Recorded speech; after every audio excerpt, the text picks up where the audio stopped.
behind the baseline or more. To get anywhere near the net, you should be 10 feet over that thing. That's where these players up their averages. You know, their average ball height for the course of a match is between 2 and 3 feet on a hard court for a men's match.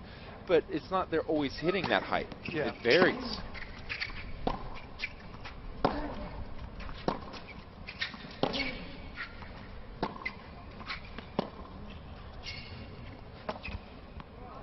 Murray starting to pull away now. Bogomolov, no holds in this set. And Murray, one game away from claiming it.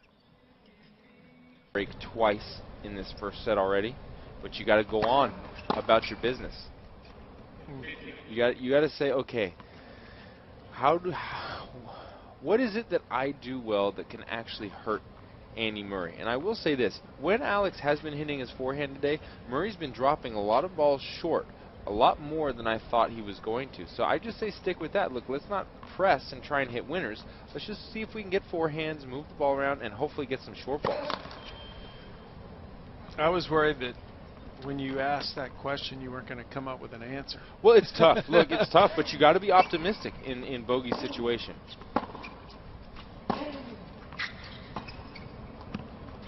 Ooh. Now there's another drop shot winner. It seemed almost to fool Bogomolov, where he thought maybe that ball was going to hit the net or not make it over. Yeah, that was interesting reaction by Alex. The depth perception was off. Yeah, that drop shot wasn't spectacular, and Alex's position was close to the baseline. Should have definitely got a racket on it.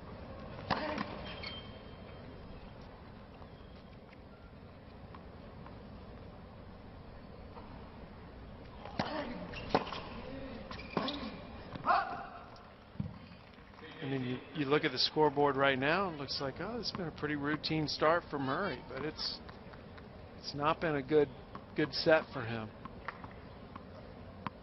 Things are looking a lot better than they were.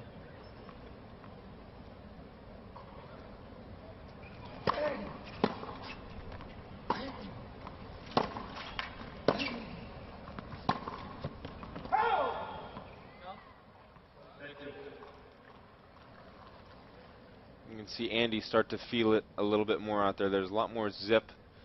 He's going for more just in general. He's improving his position faster, being a little bit more aggressive. Certainly not the same Andy we saw in the first 4 games. He's a little grumpy out there. Maybe he's still asleep.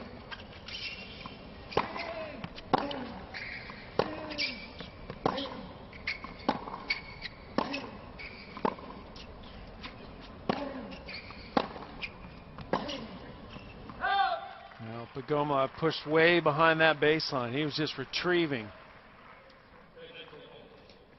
And Murray's got himself a set point.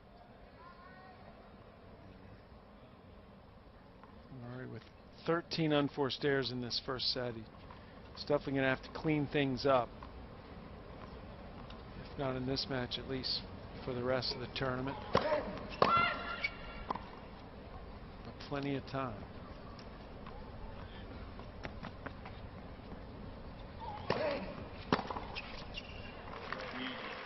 So Murray ends up winning this set. It looks like a very comfortable 6-2, but it took him a while to get going.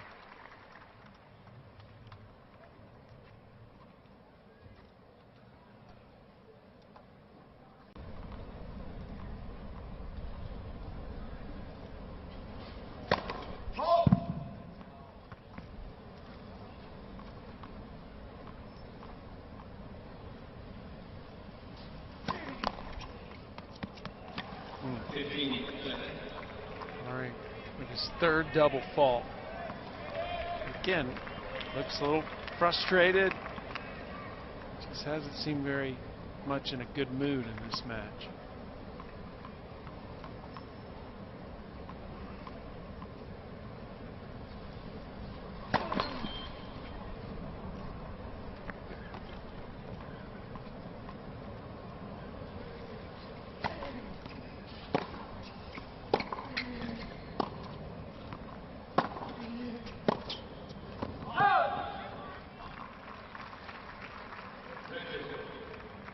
This this year. Semis at the Australian, quarters at the French, and runner-up at Wimbledon.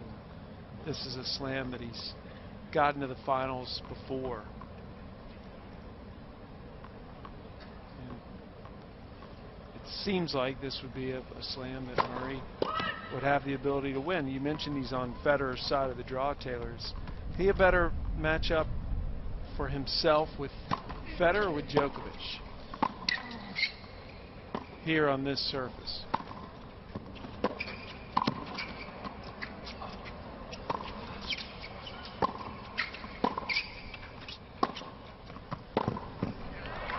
Those are the types of forehands that Bogomolov's going to have to, go for to get ahead of this match. But as far as the matchup, it's so tough with Federer because Federer either just literally looks like he can just crush people, those top couple of guys, or he looks vulnerable. His backhand looks vulnerable. There's a lot of errors, and he presses on his forehand to kind of cover it up.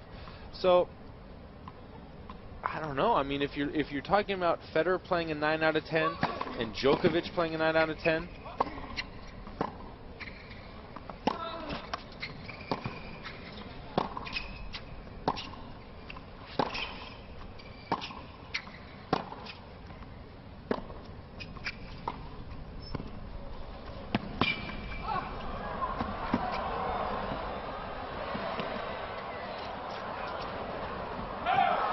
some good points here in this opening game. Bogomolov squandering the break point. I think he's asking Pascal Maria what he thought.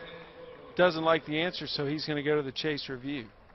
Back to your thought, if Djokovic and Federer both play a 9 out of 10, I'd say he'd rather probably play Djokovic because Federer's 9 out of 10 is devastating. But if Djokovic and Federer play a 7 out of 10, I think he'd much rather play Federer, because Federer's 7 out of 10 I just feel like isn't quite as solid as Djokovic's. Does that make sense, Sam, at all? Yeah, no, I see. Are you with me a little bit? I see what you're saying. I mean, he beat them both at Wimbledon. Yeah. That's why I'm wondering, because he has that. Those are the last two matches he played against those guys. Here at the U.S. Open, knowing that he's beaten them both, who's he prefer to play on this surface? Federer obviously beat him in that final he got to here.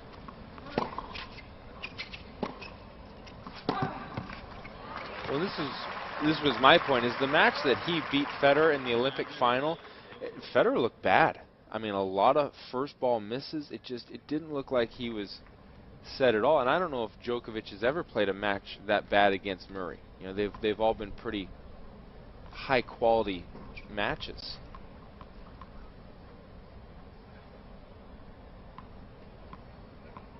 Another break point facing Murray.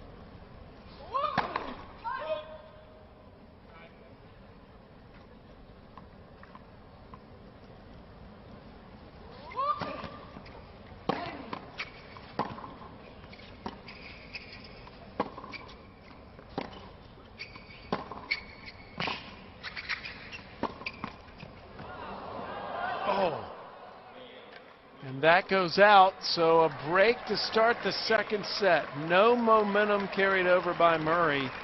Instead, we've started.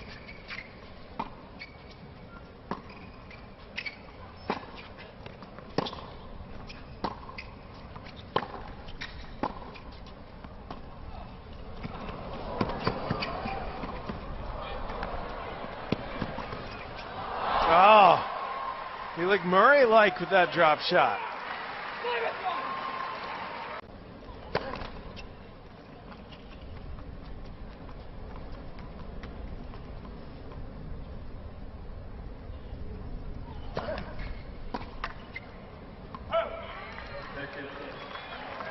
I don't know if it was windy or what. Murray was. Well, it looks like he's.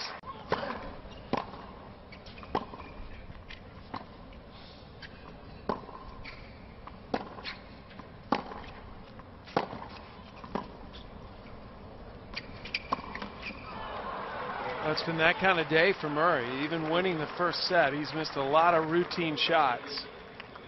And Bogomolov with... Yeah, the difference between the opening of this second, this is what I thought was going to happen in the first set.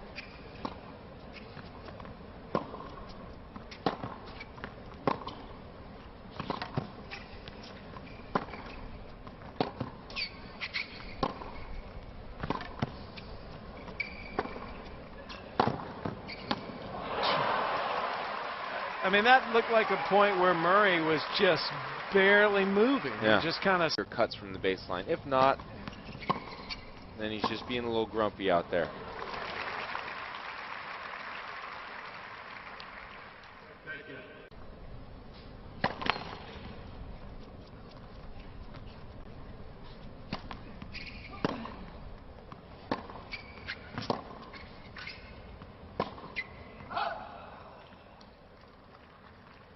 for Bogomolov.